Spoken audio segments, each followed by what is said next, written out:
every workplace is a little bit different. Sometimes you have some different, things that are put out at the coffee bar. Maybe it's cakes. Maybe it's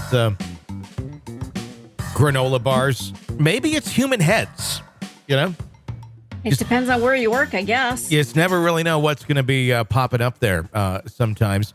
In a shocking turn of events, a nonprofit organization based in Chicago, the Anatomical Gift Association of Illinois, otherwise known as the AGA, which is entrusted with the honorable task of handling human body donations for scientific and educational purposes, finds itself mired in a grave accusation of misconduct and negligence. These allegations, which border on the grotesque and unthinkable, have been brought to light by a man from within the organization itself, a whistleblower, if you will. I want to stop here for a second and just note the body parts industry, extremely unregulated. Oh, that's good to know. If you think it's like this, like, oh my gosh, this is really, no, you really, there's places, I just saw something on this, I forgot where, it might have been Vice or something, where once it's donated, not a whole lot of laws, honestly, depending on your state, that restrict the movement of those parts to whoever really wants to buy those parts. Typically, it is, the medical community and things of that nature, but every once in a while, you get a collector, or so they want to call themselves. And you just, and if they want to make some money, Dale Wheatley, who serves as the transportation coordinator for the AGA, has raised allegations of horrific practices concerning the treatment of donated bodies within the organization. I know we've been doing a lot of stories on bodies and donation lately, and it's probably going to change a lot of people's opinions on if they want to donate them. I would say about this, be very careful where it goes because of things like this. Although, hell, Harvard just got busted for their body donation thing, Yeah. So I guess it's, I don't know. He alleges that these bodies donated by compassionate individuals for the advancement of scientific research and medical education are being grossly mishandled to the extent that they've been returned by medical institutions due to their abysmal condition. According to Wheatley, the state of these bodies is downright inhumane and unseemly. They're sending donors back because of mold and rot, bugs. It's deplorable, stated a visibly disturbed Wheatley, given a chilling account of the atrocities happening behind the closed doors at AGA. His allegations suggest that these bodies are not preserved in a respectful or dignified manner as expected and required by professional and ethical standards. The saga of accusations took an even deeper turn when Wheatley presented an unsettling visual. There's been instances where I've pulled donors from our storing room out of the racks and rats have chewed through the bottom of the bag. Through the feet, he claimed, recounting a gruesome experience. His revelations underline a scenario of shocking disregard for the deceased, prompting serious questions about the practices and standards maintained by the AGA over the years. David Fish, Wheatley's legal counsel for founding partner at Fish Potter Blanos PC, stood in full support of his client, emphasizing that donors should be assured of their bodies being treated with the utmost respect and dignity. Fish relayed that Wheatley has received complaints about the condition of cadavers from a local university's anatomy lab manager in Wheatley, and had admitted to her that bodies were not being correctively embalmed, prompting her to raise concerns with AGA Executive Vice President William O'Connor. Yes, William, you may want to pay attention to this.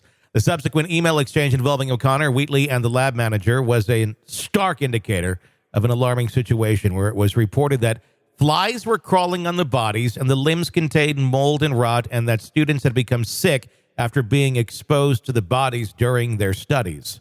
Can you become sick for just breathing in the human remains? Well, I imagine if there's mold, if there's, any toxic chemical coming off of the body, that can absolutely, especially if you've got sensitive lungs, that could set you off into an asthma attack, that kind of thing. Absolutely. Oh, it's just gross to think. I mean, just the smell, number one. I've never smelled a human body decaying, but I've smelled a pig. And that... Very similar. Yeah, oh my God, that was horrific. That was utterly horrific. Have I told you the pig story? I don't think so, and I'm afraid. So, Go for it. So we had 2 pigs. This is back when we were playing farmer on another my last house, and my ex had decided just to buy a cornucopia of animals with no clear idea on how to take care of any of them. Excellent. And then that all ended, and then I was left with a lot of animals. And I'm just trying to take care of them. I mean, I did my best. I mean, I fed them every day, went out there. It was exhausting, but I did it. And we had 2 pigs. And I didn't know much about, I was feeding them, and they got big and bigger and bigger and bigger. And then one day, one of them died. I didn't know what happened, just dead. And this is probably like a 400-pound pig at this time. Yeah. And I'm like, what do I do? Because I mean, I tried to like pull it, and it was, it's dead weight. It also made me really realize, like, how the hell are these like serial killers and stuff moving bodies around like with such ease? Like this, right? Like this is. I'm sure they've got a dolly or something they can use. My goodness. I ended up getting I had a 4-wheeler at the time, and some straps and such, and I wrapped them around the pig, and that's how I got it out of the pen, because I could not lift it. And I didn't really have anything else to do it with, and I was all by myself with my, at the time, 8-year-old daughter. So I drug the pig out of there, and I drug it down to a little spot where I could bury it. But, oh, my God, that was the worst smell I think I've ever inhaled. And your insides almost feel gross, because you're like, there's like, there's particles of that dead pig now in my lungs because I've smelled this. And you've inhaled death. That's exactly what it feels icky. It smells icky. It's just something is decomposing. Something is not right. No, it's horrible. Anyway, Wheatley, distraught by the appalling state of affairs, escalated his concerns to his superiors within the AGA, only to discover the horrific sight of 3 dismembered heads left at his desk the following day. So what have you ever done to a coworker who pissed you off? What have I done to a I don't know. That you can talk about. I don't seek vengeance. I mean, I've gotten them fired when they sexually harass our whole staff.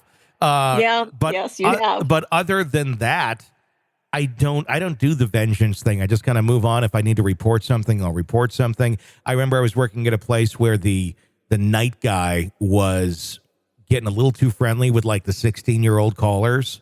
And he was married, not a dating service, and had a kid. And then all of a sudden he's seen at like an event with like this 16-year-old girl, and they're on top of a hill kissing. And it's like, you're like 30. And I think this is kind of illegal, although it's Kansas, so who really knows? And I reported that, and absolutely nothing happened.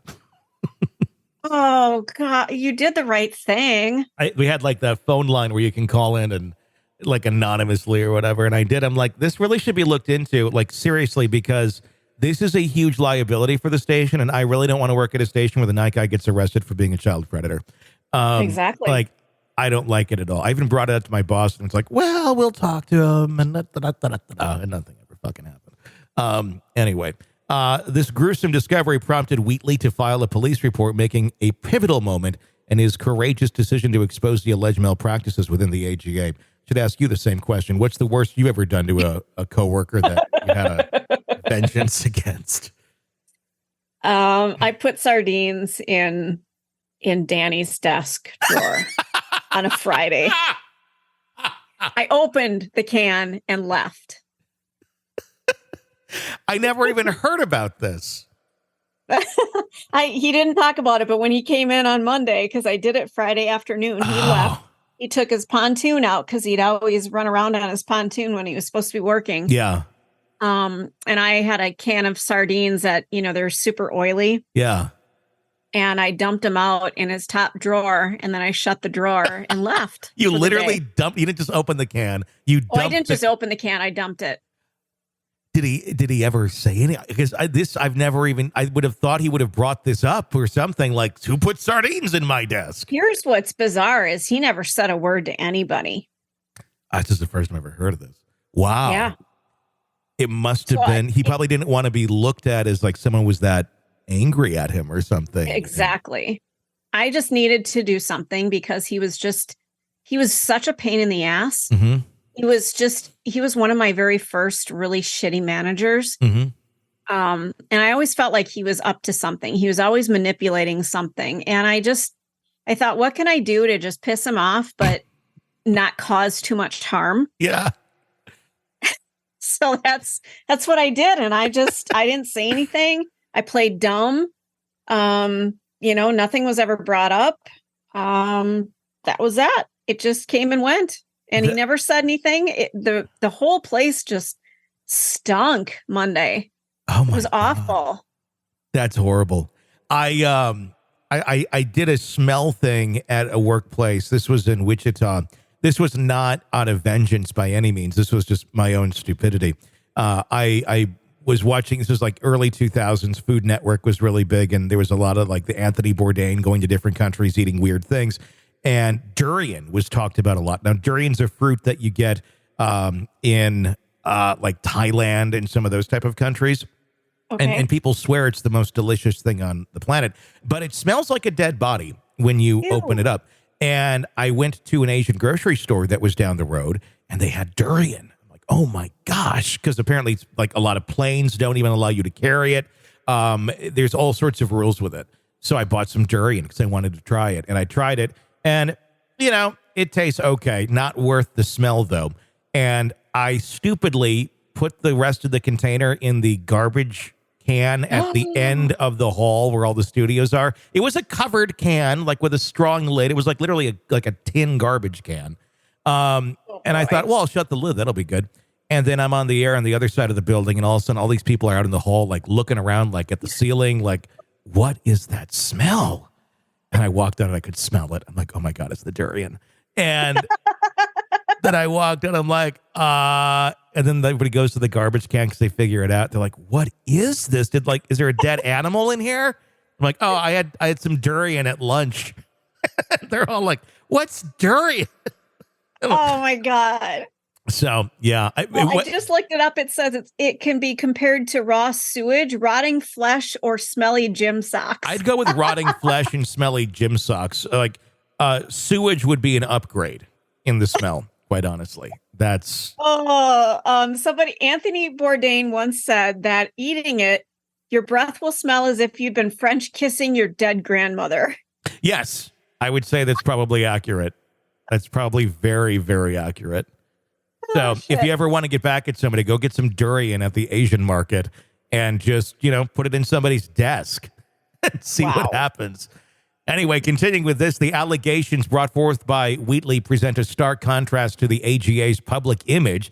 The association collaborates with at least 8 medical schools in the state, including, okay, this is creepy because this is kind of what we ran into just the other day when we're talking about Harvard.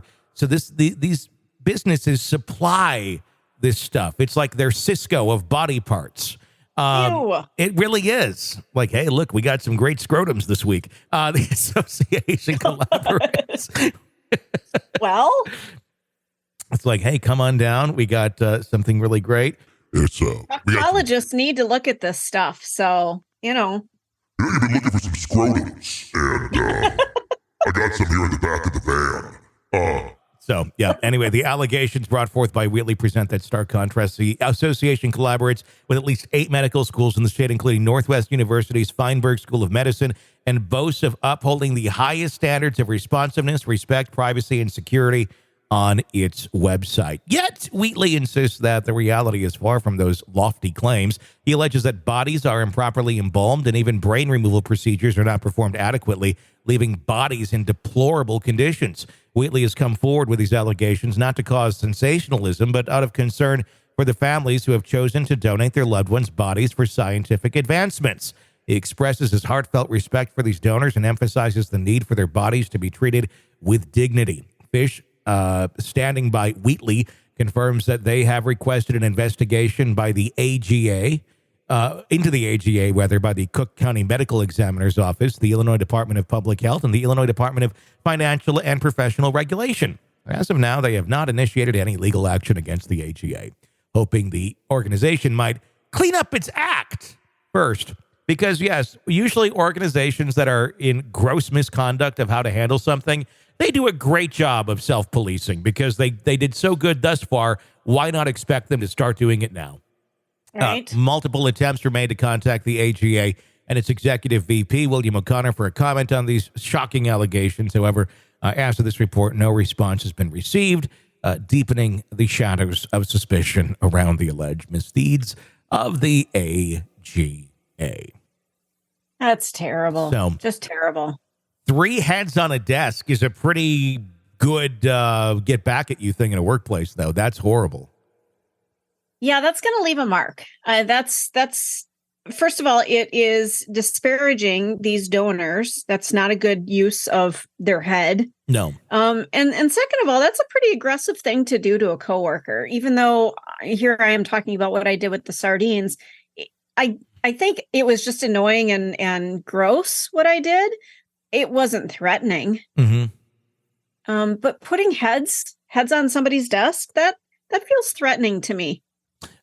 It seems threatening, and I'm wondering if it's, a illegal in some way, shape, or form. I would imagine it probably is, but Might be.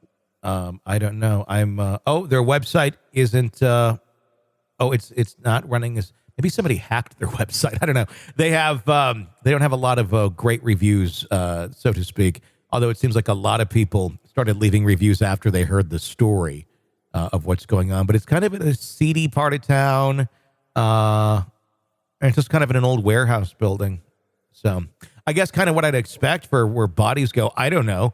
It just seems kind of creepy. This is in Chicago. So. Yeah, not good. Anatomical Gift Association of Illinois. I guess right now, from what we know, think twice before you decide to die and donate your body. You're locked into the Hidden Killers podcast. Want more? Start binging on all of our true crime podcasts right now through Apple Podcasts and get an ad-free experience when you sign up to be a True Crime Today Premium Plus member, exclusively on Apple Podcasts. More of the Hidden Killers podcast, dropping soon. Press subscribe now.